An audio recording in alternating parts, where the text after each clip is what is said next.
بسم اللہ الرحمن الرحیم۔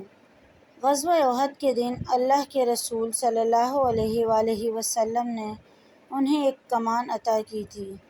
جب مسلمانوں کے پاؤں اکھڑے تو یہ نبی کریم صلی اللہ علیہ وآلہ وسلم کے سامنے ڈٹ کر کھڑے ہوئے اور دشمنوں پر اس کمان سے تیر چلانے لگے۔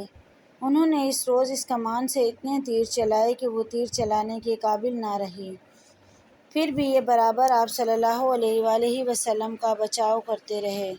جب مشرکوں کی طرف سے کوئی تیر یا پتھر آتا تو یہ خود کو سامنے کر دیتے۔ ایسے میں ایک تیر ان کی آنکھ میں لگا، ان کی آنکھ کا ڈیلا باہر نکل کر ہتھیلی پر آ گرا۔ انہوں نے اسی حالت میں ڈیلا نبی کریم صلی اللہ علیہ وآلہ وسلم کے سامنے کر دیا۔ ان کی حالت دیکھ کر رسول کریم صلی اللہ علیہ وآلہ وسلم کی آنکھوں سے آنسو جاری ہو گئے۔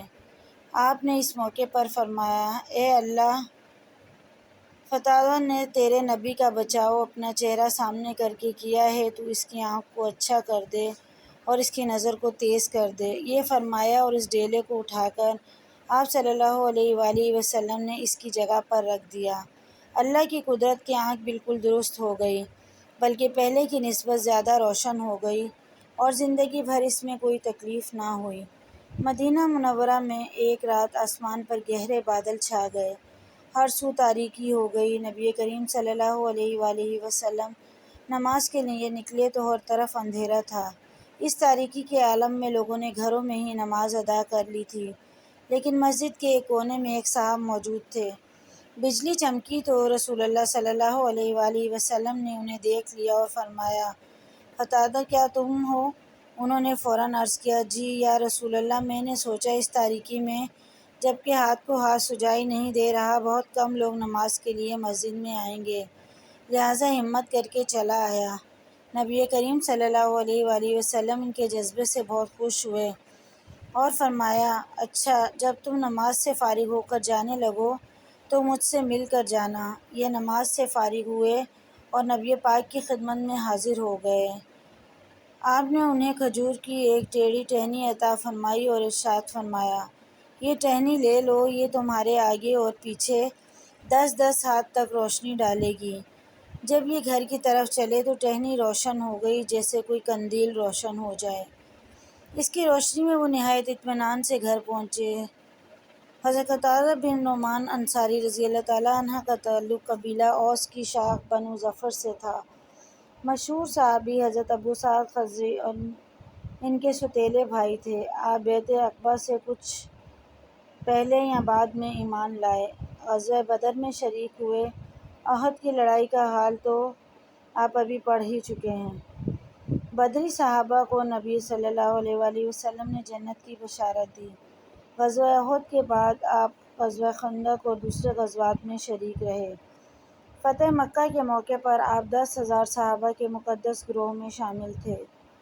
اس وقت ان کے قبیلے کا جھنڈا ان کے ہاتھ میں تھا۔ فتح مکہ کے بعد حنین کی خونریز لڑائی ہوئی۔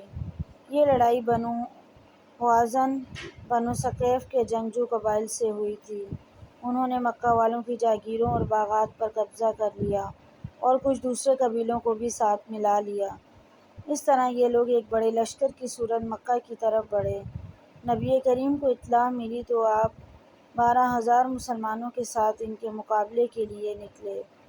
ایسے میں لشکر کی بڑی تعداد دیکھ کر کچھ مسلمانوں کے منہ سے بے خیالی میں یہ الفاظ نکل گئے، آج کے دن ہمیں کون شکست دے سکتا ہے؟ اللہ تعالیٰ کو یہ الفاظ پسند نہ آئے۔ چنانچہ جوں ہی اسلامی لشکر حنین کی وادی میں داخل ہوا، وادی کے دونوں طرف چھپے ہوئے دشمن نے ان پر تیروں کی بارش کر دی۔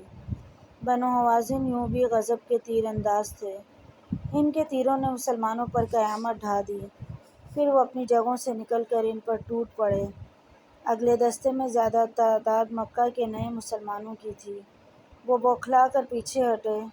اس سخت وقت میں رحمت للعالمین صلی اللہ علیہ وآلہ وسلم پہاڑ کی طرح جم کر کھڑے ہو گئے۔ صحابہ کرام کی ایک مختصر سی جماعت آپ کے گرد کھڑی ہو گئی اور آپ کا بچاؤ کرنے لگی۔ اس مختصر سی جماعت میں حضرت قتادہ رضی اللہ تعالیٰ عنہ بھی تھے۔ آپ صلی اللہ علیہ وآلہ وسلم کے چچا حضرت عباس رضی اللہ تعالیٰ عنہ بھی شامل تھے۔ نبی کریم نے ان سے فرمایا، مہاجرین اور انصار کو آواز دیں۔ انہوں نے نعرہ تکبیر بلند کیا اور مہاجرین اور انصار کو پکارا۔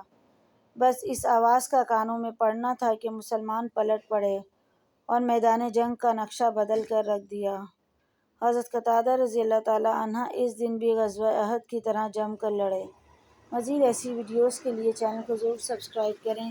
ویڈیو پسند آئے تو لائک اور شیئر کیجیے۔